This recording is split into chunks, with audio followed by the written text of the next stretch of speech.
Yo les trashers, ces derniers jours, vous nous avez peut-être vus à la télévision et dans les journaux pour des sujets sur Pokémon Go. Difficile d'y échapper, on n'a jamais vu un phénomène mobile prendre autant d'ampleur. Ce jeu a dépassé Tinder, Messenger, Snapchat, Candy Crush, Instagram et même WhatsApp. 10% des mobiles l'utilisent quotidiennement dans le monde. Du coup, la presse s'en mêle et évidemment, elle critique le jeu et ses dangers. Ça vous énerve et pourtant, ils n'ont pas tout à fait tort. Les scandales se sont multipliés sur Pokémon Go. Des morts, des blessés, des cadavres retrouvés dans les rivières, des insultes à la Shoah, de l'espionnage, la fin Nintendo, des arnaques ou des histoires de gros sous. Bref, je vous propose de découvrir ensemble les 6 plus gros scandales et polémiques sur Pokémon Go. Irresponsabilité des joueurs. Jouer à Pokémon Go n'est pas sans risque. Il y a quelques jours, le jeu a fait ses premiers morts. 2 joueurs qui sont tombés d'une falaise. Rien d'étonnant à ce que ça arrive, puisqu'on est concentré sur son écran et parfois, c'est le drame.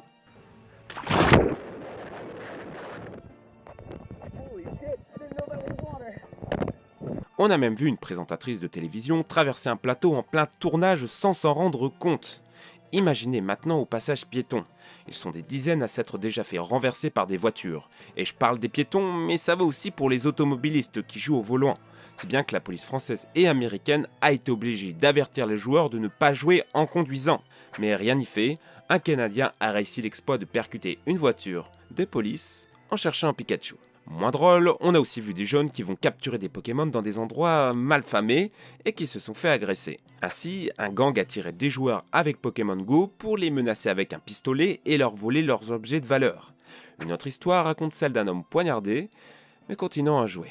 Un vrai dresseur de haut niveau, guerre des clans et mouvement de masse. Pokémon Trash et ses partenaires en ont fait les frais. Nous voulions organiser à Paris une immense journée Pokémon Go. Ce n'est pas nouveau et en Australie, c'était près de 5000 personnes qui s'étaient réunies. À Paris, 15 000 personnes avaient répondu à l'appel pour le 14 juillet. Mais la décision est tombée, la manifestation a été interdite par le Sénat. Bon, on est quand même venus et on était nombreux, mais chut. Reste pas moins que voir une foule portable à la main, ça peut faire bizarre. Regardez cette folie à Central Park quand un Pokémon rare apparaît.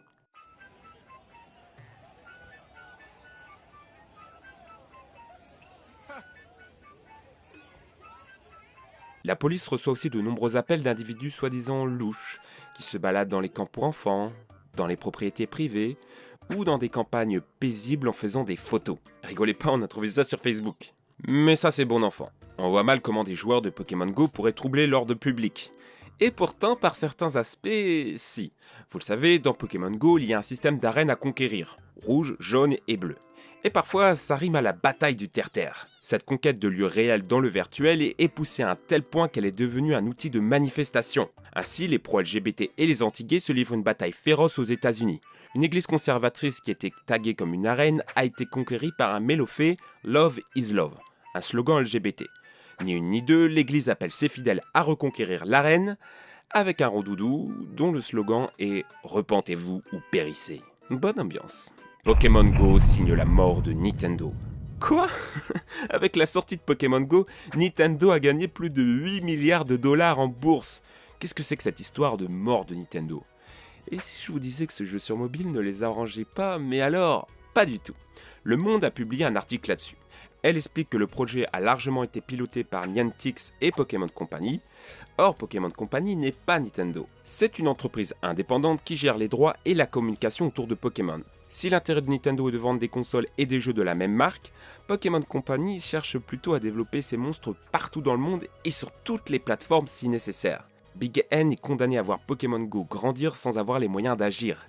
Et même en termes de revenus, ils ne toucheront qu'1 euro sur 10 euros dépensés. Le reste ira à part égale entre Apple, Niantic et Pokémon Company. À moins que Nintendo soit plus malin. La stratégie de développement sur mobile, il l'avait anticipé. Depuis le décès d'Iwata, il y a un nouveau PDG, Tatsumi Kimishima. Un ancien banquier, un dur de dur qui ne rigole pas. Il a commencé chez Nintendo en tant que directeur à la Pokémon Company. Il connaît donc bien les bails et on ne lui fait pas. C'est lui qui veut que Nintendo passe sur mobile et c'est lui qui est entré au capital de Niantic à hauteur de 20 millions de dollars aux côtés de Google. Qu'importe qu'on ne contrôle pas un jeu si on contrôle ses finances. Google et Nintendo veulent contrôler nos vies. Vous êtes au courant, mais pour s'inscrire sur Pokémon Go, on vous demande votre compte Google et un compte Full Access. Le jeu a littéralement les pleins pouvoirs sur votre vie. Il peut lire et envoyer vos emails, télécharger vos données, vos photos, vos documents, bref, tout ce qui vous concerne. Un problème découvert par Adam Thrive, ingénieur en cybersécurité, qui a conclu que ce jeu était pour votre téléphone un virus. Dans la réalité, c'est un peu plus complexe et vos données ne sont pas aussi facilement utilisables, je vous rassure. Et surtout, il s'agit d'une erreur de la part des développeurs.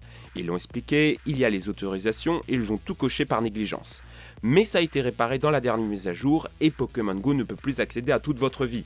Il n'en reste pas moins qu'il y a eu pas mal de théories du complot là-dessus, surtout que derrière Niantic, il y a Google. Comment Pokémon Go a-t-il été codé?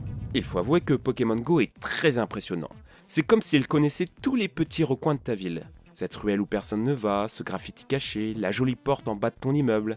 Et ça, partout dans le monde. Même en Afghanistan sur le front de guerre, on peut jouer à Pokémon Go. Vous vous dites que c'est un travail trop titanesque et long pour un jeu Pokémon. Et vous avez raison. Pokémon Go est le fruit de plus de 10 ans de travail. Tout commence avec John Hank dans les années 2000. C'est lui qui a plus ou moins créé Google Earth. Il passera à la tête de la section Géo de Google, en charge de Google Maps et Street View. Si, vous savez, les voitures qui se baladent à travers le monde avec des caméras. Il finira par partir en solo, créer un jeu pour mobile, Ingress. Ingress, c'est Pokémon Go sans les Pokémon. Une immense chasse à travers la ville pour conquérir des portails. Là où c'est génial, c'est que la création de portails est collaborative. On peut prendre en photo un lieu et le proposer à Niantic pour en faire un nouveau point de jeu. À côté de ça, on peut croiser ces données avec une autre application qu'ils ont lancée, Field Trips, une application mobile à destination des touristes qui alerte ses utilisateurs des points d'intérêt situés à proximité de leur position. La boucle est bouclée et tout est pris pour lancer Pokémon Go. Les portails d'Ingress les plus combattus deviennent des arènes et les points d'intérêt deviennent des Pokéstops. À côté de ça, la ville est quadrillée par ses rues, ses parcs et ses points d'eau qui permettent de déterminer la nature de l'environnement et ainsi faire varier les Pokémon qui apparaissent.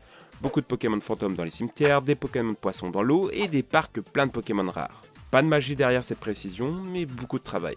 Polémique sur les localisations. Certains commerçants sont plutôt contents. Les bars aux États-Unis près des arènes ont explosé leur chiffre d'affaires.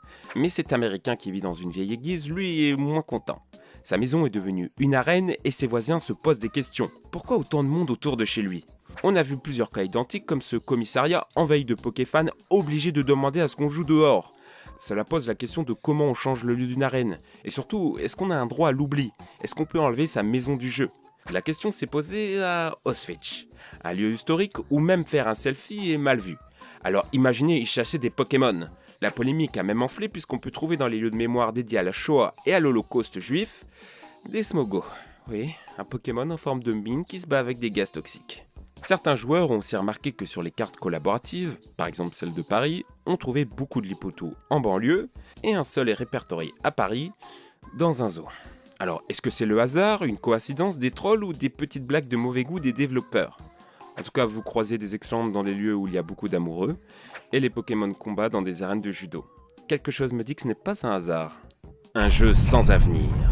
Vous vous souvenez de Mitomo? Si, ce jeu mobile qui avait cartonné avant d'être oublié. Est-ce que Pokémon Go n'est pas juste une hype? Peut-être. Mais il a des atouts. Déjà, il y aura beaucoup de mises à jour. Les échanges, les combats entre joueurs, les rankings et surtout de nouveaux Pokémon. On n'en a que 151 pour l'instant et on a de quoi tenir puisqu'on approche des 1000 actuellement sur console. Et surtout, le jeu offre un énorme potentiel. Déjà, en visitant un nouveau pays, il vous servirait un peu de guide touristique. Ça pourra toujours être marrant d'ouvrir son Pokémon Go pour voir ce qui se passe autour, quel genre de Pokémon on trouve dans le coin.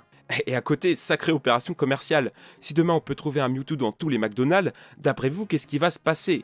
Eh oui, on pourra faire du géomarketing de malade, créer des attractions autour de marques ou de lieux.